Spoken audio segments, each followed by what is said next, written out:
I always say you can't devalue music. I get mad when people go, oh, streaming has devalued music. Music is priceless. Taylor Swift, the most popular artist in the world right now. There are more people on planet Earth who don't give a shit about her than do. So to most people on planet Earth, her music is worth $0. But to some people on planet Earth, they will pay thousands of dollars. They will pay $10,000 to go see her in concert. And they will pay lots of money to get, her stuff. And I've learned this with my own band. On Bandcamp, all my records sell for $10. They average about $12 because our fans know we're struggling and they want to keep us recording. They overpay. Welcome to a new episode of Single Chain Stories, the podcast for musicians, artists, and creatives. My name is Miles Kundra. With me is Mordio, and today we have a very special guest with us. Today in the podcast is Tim Quirk, the Senior Vice President at Zedge. Is that correct? Senior Vice President of Product at Zedge, yes. Of Product, okay, nice. And yeah, we talk about a lot of different topics today, but at first, maybe Tim, I'm not sure if a lot of our viewers know you. Can you give a little bit of an intro, kind of like what your journey is, who you are, and why you're here? Sure. I started as a music fan first. From the time I was a kid, I was one of those guys who, if I liked an artist, I needed everything. I needed every record they ever put out. I needed all the side projects. I needed all the influences. So basically, every record I bought led to 10 more. And, when I was a kid in the 70s, that meant, Kiss and Aerosmith and things like, and Bob Seger and Bruce Springsteen. And then I heard The Clash, and that completely changed my life. I couldn't understand a word they were saying, but I understood the anger. It was super catchy, and it just felt, it felt right. Mm-hmm. And all of a sudden, my Kiss records and my Aerosmith records seemed like Saturday morning cartoons. I couldn't listen to them anymore. They were just too ridiculous. So I started selling all those old records for 50. I lived in the suburbs of New York City, so I'd take the train into New York City every afternoon after school with a bag of records. I'd go down to Greenwich Village and I'd sell my Kiss and Aerosmith records for 50 cents each to buy British imports and more Clash bootlegs, basically. And a friend of mine and I, we were complaining one night about how lame the high school dances were because all the rich kids with synthesizers would just butcher Pink Floyd and Led Zeppelin and Rolling Stones songs. And we're like, these dances would be so much better if somebody played some fucking Clash. And then we sort of looked at each other and these light bulbs went off over our heads. You could almost see them. We're like, the songs don't sound that hard to play. Maybe we could learn. So he started taking bass lessons. I started taking guitar lessons. We formed a band to play Clash covers at high school dances. We'd forgotten that we were the only people in our town who knew who the Clash were. So nobody knew what we were playing. And so we figured if people were going to boo us, they should boo us for playing our own music. So we started writing our own songs. Self-released our first album in 1987. That was called Green Eggs and Crack. That got us an independent label called Alias in San Francisco. They put out our second record, which was called Son of Sam I Am. And then that record got picked up by Warner Brothers and re-released with a couple of bonus tracks. And then we made a bunch of records for Warner Brothers throughout the 90s. So from 88 to like 99, the band was that was my full-time job, just touring in the band. Wow, okay. And that was Too Much Joy, right? Too Much Joy. Yeah. Cool. Then and Too Much Joy never broke up. It's just by 1999 we realized. So my wife had been running Alias Records when they put out the record. We met, we fell in love. She moved to New York because that's where the band was. We always talked about moving back to San Francisco, or the Bay Area, which is where I am now. And every year when she was in New York, when we talk about it, I'd say, well, by this time next year, either the band will have broken through or will have broken up. And at that point, we can live wherever we want. And by 1999, I realized neither of those two things was ever going to happen. Let's just move to San Francisco or the Bay Area and we'll figure out, the band can figure out what's going to happen. So the band sort of slowed down. Everybody had to get day jobs and, we got married, had kids, everybody got day jobs. The band kept going. And I also started a side project with the guitar player in the band called Wonderlick that was not that different musically, but sort of had a different approach. So I've been making records, for over 40 years now. But in 1999, I went to work for a company called Listen.com. I got caught up in the .com boom in 1999. We eventually built one of the first on-demand streaming services called Rhapsody. Mm-hmm. I was 2001 around that area. Yes, and then we got acquired by Real Networks in 2003. So basically, it was clear to me in 1999 that we were very soon music was going to be a service rather than a product. Mm-hmm. And to me, as a guy who was in a band that, that didn't have a lot of fans, but the fans we had loved us a lot. Uh, the idea of a world where you could get paid based on how much people liked you rather than how many people liked you was really encouraging to me. I thought it was going to be great for middle-class musicians like myself. So I was a little Pollyanna-ish about it. I was a big proponent of the streaming future, and I was trying to convince musicians they didn't need to be afraid of it. And I feel kind of bad how I was, because it didn't occur to me that we could ever reach a point where Spotify would just say, we're not going to pay you for the first 1,000 streams. Like, that should be illegal. That doesn't seem that possible. should be, yeah. So, and the thing about the streaming future that has arrived now is that it's great for aggregators of content. Like, if you're Warner Brothers or Universal, like, you're making tons of money. If you're an individual artist on those labels, you're fucking screwed, right? Yeah. It's terrible. True. So I left. I was convinced this was the future. By 2010, I realized it wasn't going to be Rhapsody. Google was making noise about getting into this space, so they basically recruited me. I joined Google on the Android team because that's where the music product was concentrated in Google. And then we eventually built Google Play, which was went beyond music. So it had apps and games and books and music and music, movies and TV shows in addition to music. And my job at Google was head of global content programming. So I had to, part of what I had to do in that role was called QBRs, quarterly business reviews with all our digital content partners. And the QBRs with the movie studios and the publishers, the record companies were miserable. Right? Their businesses were contracting. They thought it was Google's fault. There was always fewer people on the other side of the table because they were all getting fired or getting laid off. And the QBRs with the app and game developers were fucking parties. They loved Google. They were minting money. They were making hundreds of millions of dollars. And so the 4 years I was at Google, I spent trying to figure out, like, they're all selling digital entertainment products, and one sector is seeing explosive growth, the new sector that didn't really exist in the 90s. And these other sectors are experiencing, like, harrowing contractions. What do the developers know that these old school people from the 20th century don't know? And I was arrogant enough to think I figured it out. So I raised some seed capital from some folks I met along the way, left Google, formed my own company called Freeform Development. We were making artist apps. So this was 2014. And the idea was I was trying to convince artists and artist managers and labels as well to start to conceive of marketing their music the same way app and game developers had been doing. Because when I joined Google in 2010, before we built Google Play, they just had this thing called the Android Marketplace that was selling apps and games. And with an emphasis on selling, there really wasn't a concept of a free mobile game in 2010. And then Rovio with Angry Birds, they were selling it fine on iOS for iPhones, but they could not get Android users to pay for it. So almost in desperation, they started experimenting with a freemium version. And before they knew it, they were making more money from the freemium version than they were from the paid one. Wow. And so within about 18 months, I watched the entire mobile gaming industry do a complete 180 on their business model. By the time I left Google in 2014, 93% of the games were free. Right? And what was amazing was they had figured out that if your install base is large enough, like Candy Crush Saga had over 1 billion users, and they were making over $1 billion a year from 3% of their users, right? And when I started running the numbers, I realized that was the way the music business had always worked, right? They put music for free on the radio, or they stream it on YouTube or Spotify's free tier. And if you looked at, so it was 2014, Taylor Swift wasn't as massive as she is now just yet. It was Justin Timberlake was at the top of the pyramid at that point. So when I was running his numbers, it's like, you know what? If you look at all his YouTube views and then you look at his record sales, about 3% of his YouTube viewers are actually converting and buying his stuff. Oh, okay. So if he approached this like a mobile game developer, he would realize charging up front is the mistake. So what Freeform was doing was basically building artist apps. And, it was better than just hitting play on Spotify or Apple Music or whatever, because you could get lyrics, you could get artist photos, you could get all the credits that, again, as a music geek growing up, when I bought a 12-inch vinyl LP as a kid, I'd go home, lay on my couch, put it on the stereo, and I would just inhale everything, right? Like, I'd read all the liner notes, figure out who the side musicians were, because that gave me clues about other records I could go buy. And I missed that in the 21st century. We missed that too.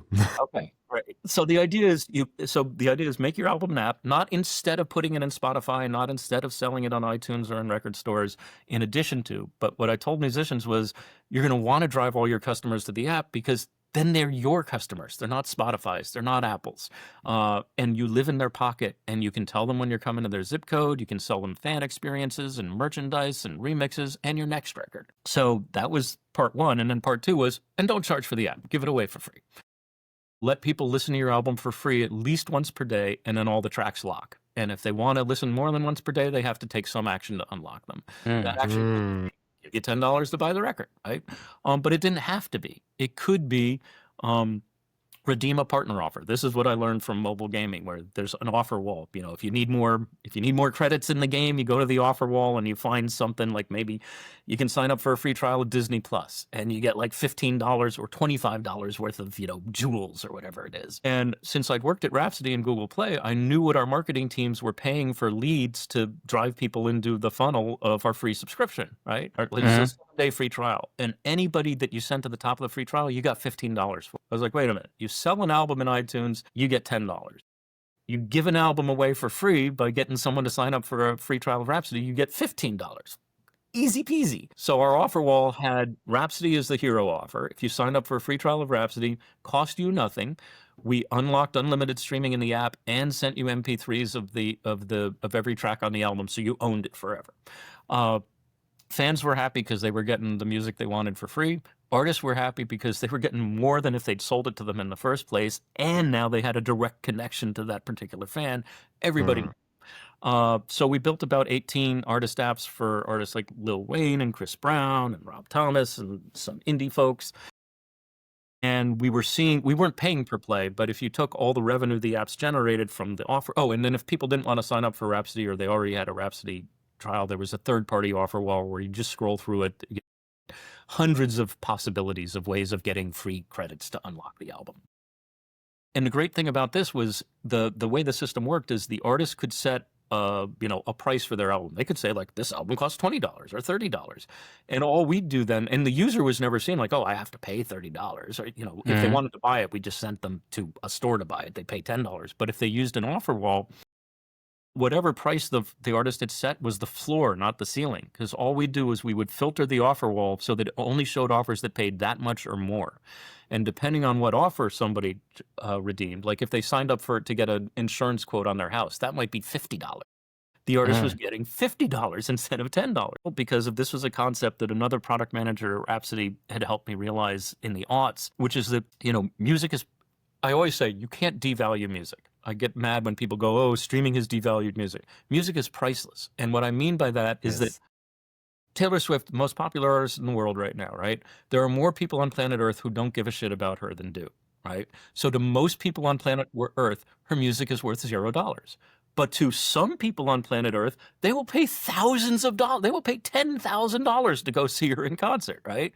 And they will pay lots of money to get, her stuff. And I've learned this with my own band, like on Bandcamp, places like that. All my records sell for $10.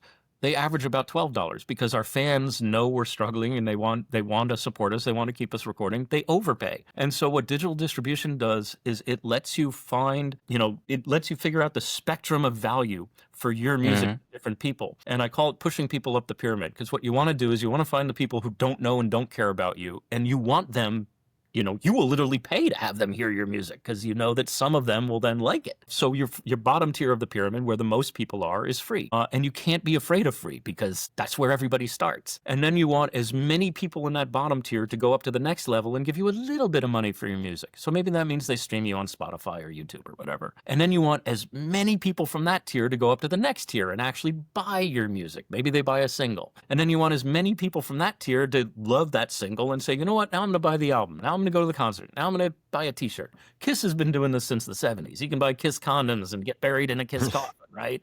They figured this shit out. So the idea is digital distribution lets you extract the priceless value of your music from each fan. Like we have fans who will pay. What we've been doing since 2020, we self-release all our albums again because we make more money that way. And we're recouped before we ever release them because we set up fan funding campaigns through Indiegogo or something. We sell the album before it exists to the people we know are definitely going to buy it. And we say like, hey, if you want this when it comes out, just give us $10 now. We're going to use that money to go make the album. But if you want want your name in the liner notes, give us $15. If you want, a t-shirt along with it, give us $25. And you just, have tiers like that. So on the last album, we had $1,000 tier where we would write you a song, right?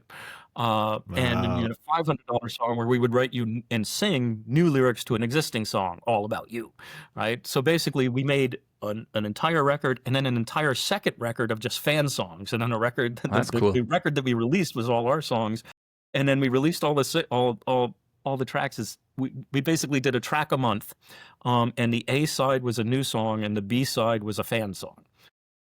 And so we wound up with 2 albums, an album of Too Much Joy songs and an album of fan songs. And the thing is, a couple of the fan songs we liked so much, we're like, these are too good to be B-sides. We put them on the actual album.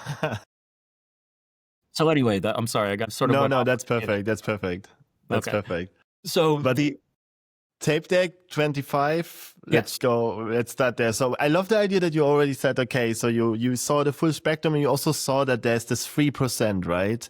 That you can actually really trust on, and the rest is actually the free tier. We as YouTubers know that, like, you give a lot of content for free, a lot of knowledge, what you could make in courses or something, but you give it for free to, get people around you, right? And build a community in a way. And then from there, there's trust. And with that, you can work. yeah, and when I was in the early days of the band, I was happy when I saw one of our CDs in the used bin at Amoeba Records, because I knew someone was much more likely to take a chance on my band for $9 than they were for $19. And the way record business accounting worked, I was never going to see a penny from either sale anyway. If they bought the record, there was a chance they were going to come to a show, and then I could sell them a t-shirt, as well as a concert ticket, and then they'd buy my next record. Literally, fans we made in 1987 are still funding us today. Like, people paying us That's crazy. $1,000, for our album that doesn't exist yet, and one song about them, had come to see us in 1988 at like Princeton in a gym during finals week when only 5 people showed up. But they, we put on a show like we were playing to 500. They had the time of their lives, and they never forgot. Awesome. And they've given us so much more money over the years. They've kept us recording, basically. So Tapedeck, as you mentioned, is basically the evolution of what Freeform was doing. So Zedge, the company I work for now, acquired Freeform about 7 or 8 years ago, had me adapt what I built for musicians to visual artists, because they had a personalization app called Zedge Ringtones and Wallpapers. And so we basically built a premium marketplace for visual artists inside the Zedge app. And the plan all along was to expand it to musicians eventually. And so this is the year we finally got around to it. Created a separate app called Tapedeck. It's only available in the US for the first 3 months. We hope to expand it globally soon. It's only on iOS right now. We're still working on the Android app. But for the first 3 months, we're just basically gathering data with a small catalog before we spend a lot of money to get all the rest of the music in Obviously, there. yeah. Just to prove to ourselves that what was working in 2014 is still working in 2025.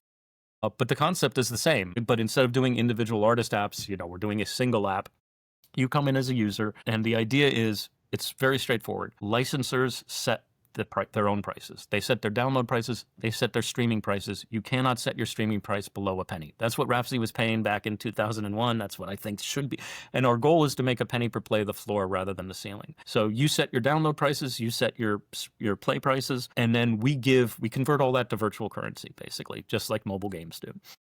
So as a user, you come in, you install Tapedeck, you get 10 free, well, actually right now you get 50 free plays.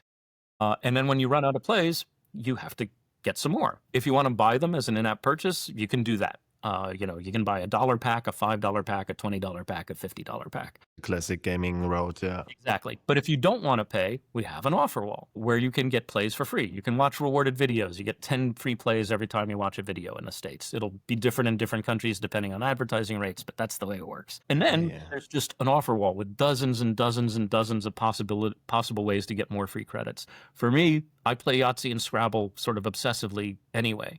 They give me free plays for every minute I play the game, right? and then bonuses, like when if you reach level 10, you get 400 plays. So basically, I made $130 worth of free plays just by playing Rise of Kingdoms, Yahtzee, and Scrabble, like I would have been doing anyway, right? I have more free plays than I could possibly use. Do I get this right? So there's a way to get the credits by advertisement that you also gave from that's literally cash from the advertisement companies?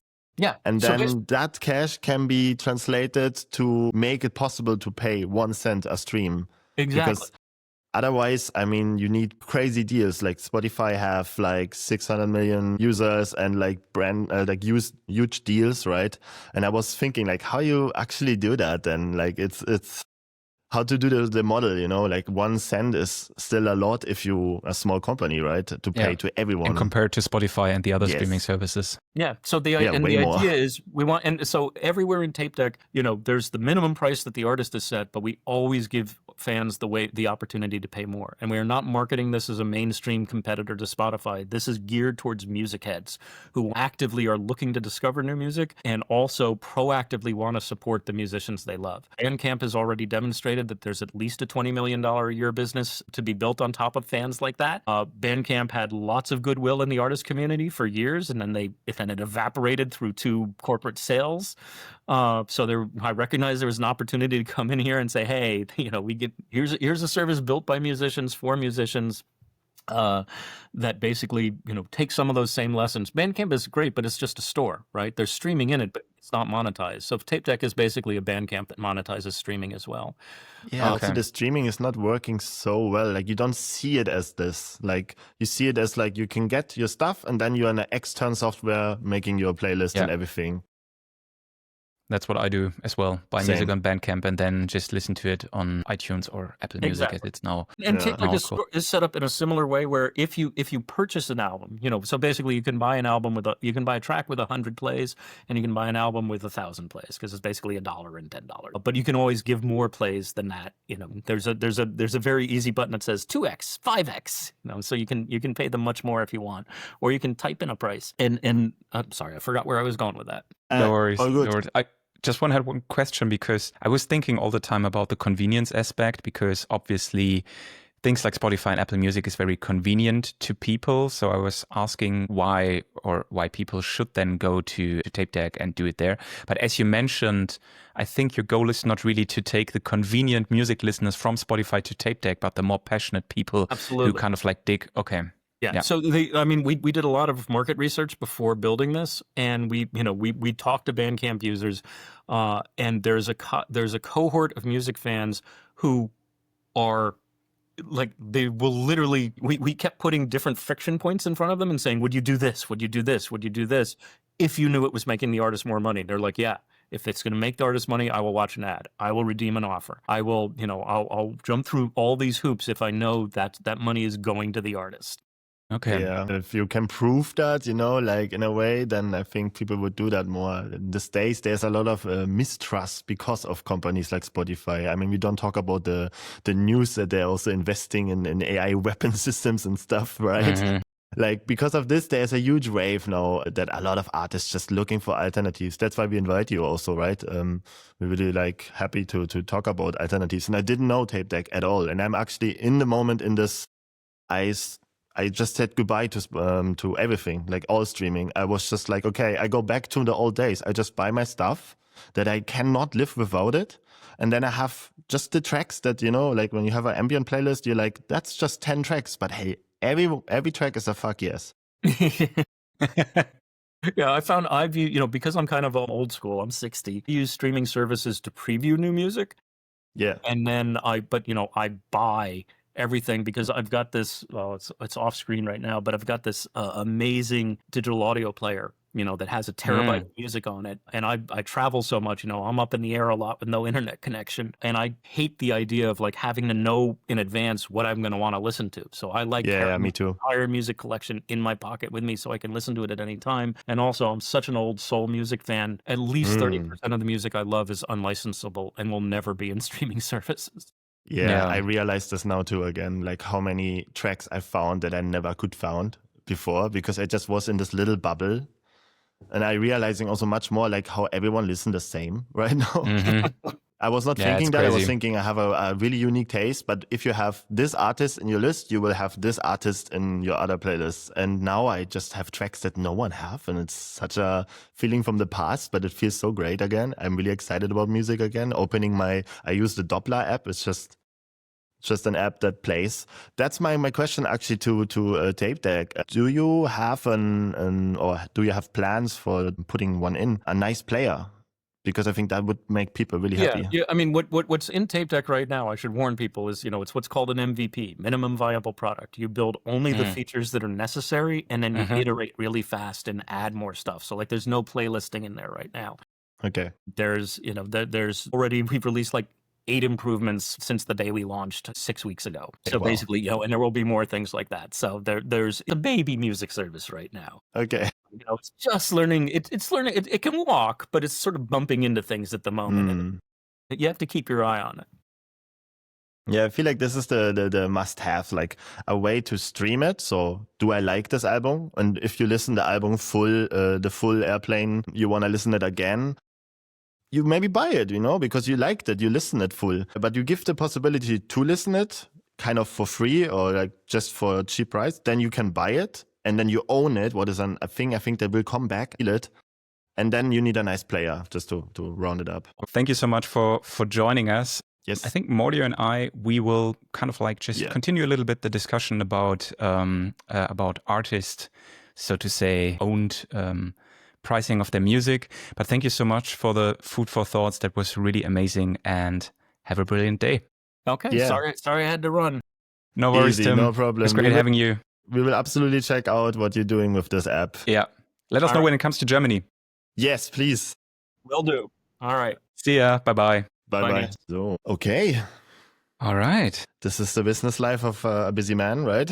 That is the business life of a busy man. But it was great to have Tim on here to hear, although it was very short, to hear a little bit about his things. But honestly, the thing that I wanted to say is I was already asking myself when there would be kind of like more competition to things like Bandcamp coming up. Yes, because as far as I know, Bandcamp is really out there a little bit alone. And then it had things like being acquired by, what was it? Was it Epic Games? I think it was Epic Games, right? And now it's another company. Yeah, it's another company. Yeah, it's crazy. And a lot of people are now like, where's this going? And but it's still the only place. It's still there, and I still like to sell my music there. And when I look at the numbers, it's still where I make most of the money from music. It's like not Spotify, Apple Music, although I have there like, I think 100 times more listeners, but still I'm making like 10 times more money from Bandcamp, which is crazy if you think about these numbers. It's literally one of my biggest income stream is Bandcamp. That's crazy. Yeah. It really is. And so, I think we kind of like can wind down now the episode of talking about the opportunities. And I mean, for me, it's like I'm really considering since a long time already moving music away, at least from Spotify, because like Spotify is just like not, you can't stand it anymore. It's crazy what this platform has become. Question. Yeah, it is. It really is. So it's actually great to see now that there's new alternatives coming to the market. Yeah, and I really love the little talk about this like 3%, because that really is true. Like there is like a mass market, of course, but what are all those other producers in the world are doing when they are not even, like, I know with my sub-techno stuff I do, it's like already a subgenre of techno music itself, what is also a subgenre in a way. You will never be there. And you know that. So you can just stop or cry in the corner, or just go on and know you will be poor. Seeing that there is a possibility with this like 3%, that like hardcore fans. There's also this like article. So like you need 100 or 1,000 true fans. It's like this. So this is so true. And this is this like 3%. And like I think companies like here Tapedeck now that have that philosophy in mind when they build the app, that is I'm looking forward really, like having this in Germany, seeing it growing up a little bit and going bigger. When they have a nice player, you can stream till you say, okay, this is really good. I want to listen to it again. Now I can't anymore. Otherwise I have to buy credits. I don't want to buy credits. Let's buy the album. Yeah. That sounds like a workflow I could imagine. Because now where I have no streaming, and listening on Bandcamp, and then I always get this heart, Yeah, that's a false part when you say no, I don't want to buy it. Yeah, and that already hurts. But this is like the workflow is like I'm digging on my computer right now, but I want to do this passively on the go, right? Streaming a bit with my credits, and the credits fill up every month, or I don't know how they do that, like with the advertisement money. That was a really smart idea that comes from the gaming industry. It's so funny.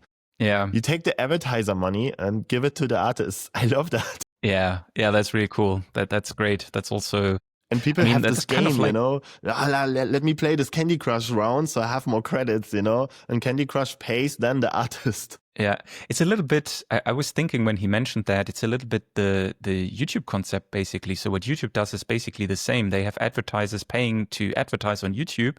And then in the end, that's how they pay their creators. And I mean, it's still crazy and still blows my mind that platforms like Meta, Instagram and co, they still don't have such thing. Like you don't make any money from Instagram getting content there.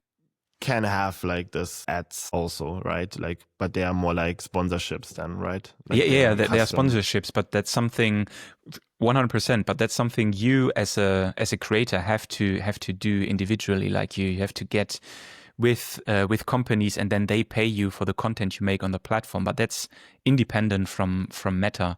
Yeah. So I think, I mean, you can still also do that in Google, but I still in YouTube, I mean Google, YouTube, the same. Yeah, but I still like the idea of saying, well, from you already make your work in making content, so we pay you a little bit back. So this is kind of like, for me, a little bit of the same concept that I still really value is you make the music, and people also who consume the advertisements and then consume your music, you actually get some of that money back, which I think is a great concept.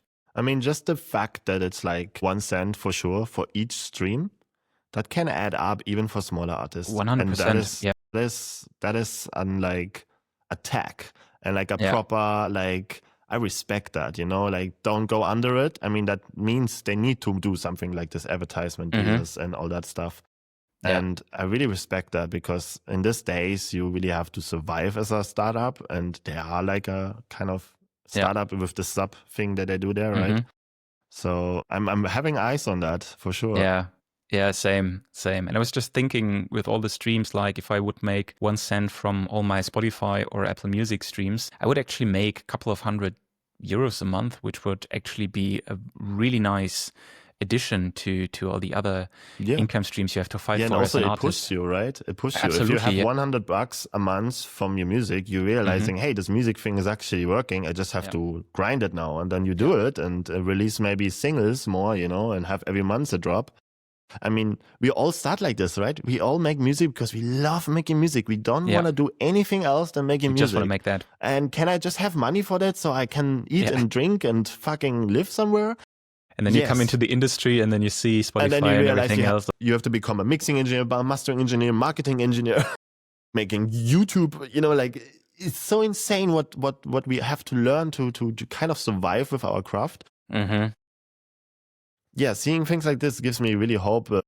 I feel like we lived in the darkest time of the music industry. Even if it sounds always like they saved the music industry after the vinyl record sales went down, but actually they just destroyed it, if you ask me. Yeah, completely. And now with the AI slop, they are destroying it even more. That's Spotify. Yeah, but that's a good thing when you ask me.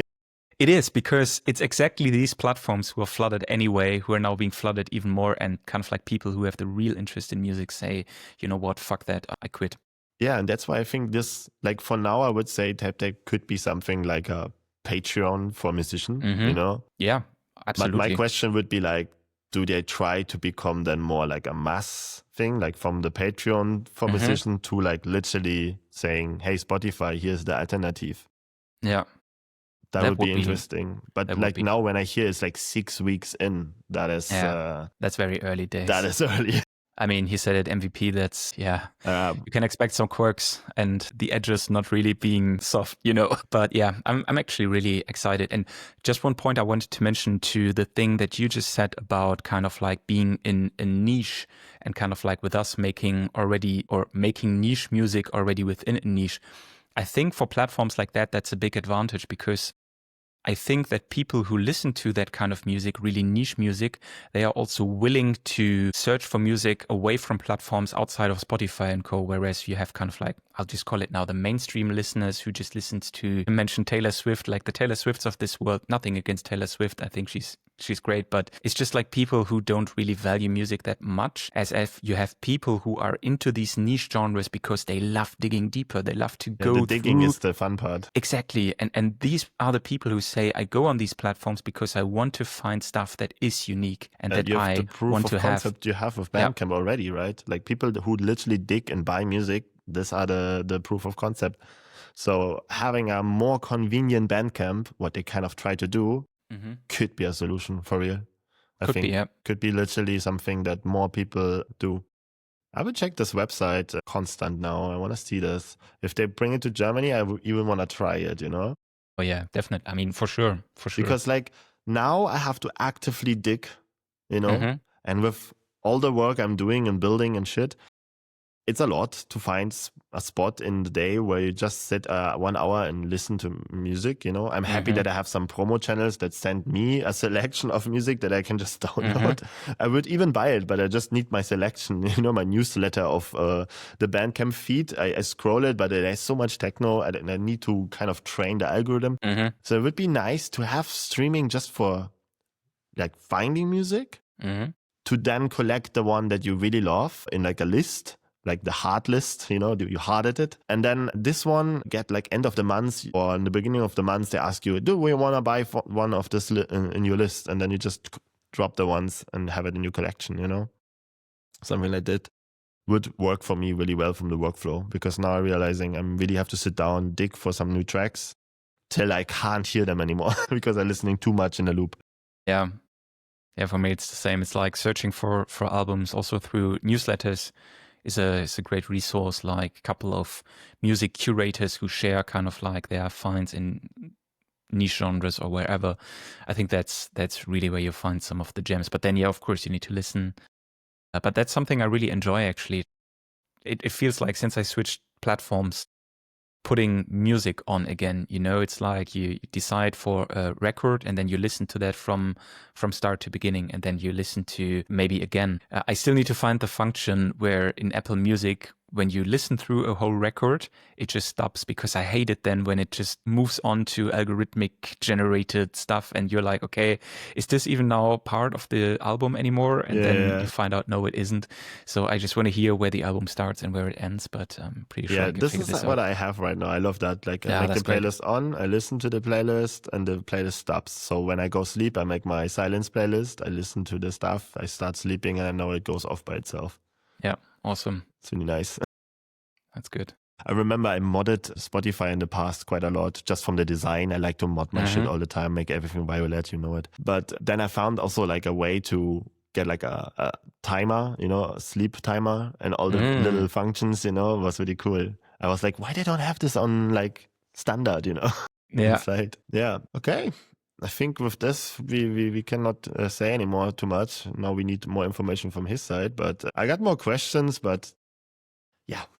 Yeah, it is what it is. We had some technical issues in the beginning. Well, it is what it is. As always, you know, when you get someone from the US, from the awesome. and we trying still a new platform here. But yeah, I would say if you want to hear more from Tim, if you're interested in that, or if you want to see other guests here on the podcast, please let us know. Be sure we are already working on some other really cool guests. We don't want to share who that is yet, but we have some really exciting. I want to share, but I feel like it's cooler when it just pops up. It pops up and then this person is there. But yeah, if there's anyone you would like to see here on the podcast, let us know. We are completely open to speak to everyone because we love to hear people's perspective on music making, creativity, the music industry. And all of the stuff that gets us excited. Yeah, that was like a try right now, right? We wanted to see if there's a possibility, an alternative to Spotify and stuff maybe that not everyone have on the radar. Like I know there's some places that pays better for the artists, so people are already checking for alternatives. And that was our take now, finding people, seeing like alternatives, bringing that into the podcast so we all can discuss it in the comments and stuff. Yeah. Cool. Sweet. Then, my friend, this is the end of this episode for today. This is the end of this episode, yeah. Like, subscribe, YouTube stuff, right? That helps us a lot and it gives us also the possibility to get better guests. And, you know, like number game is sometimes still a real thing. So, yeah. It is. It is. But yeah, thank you also so much from my side for watching. And yeah, can't wait to see you again for a new episode in 2 weeks. Bye, bye, bye. Bye, bye, bye, bye.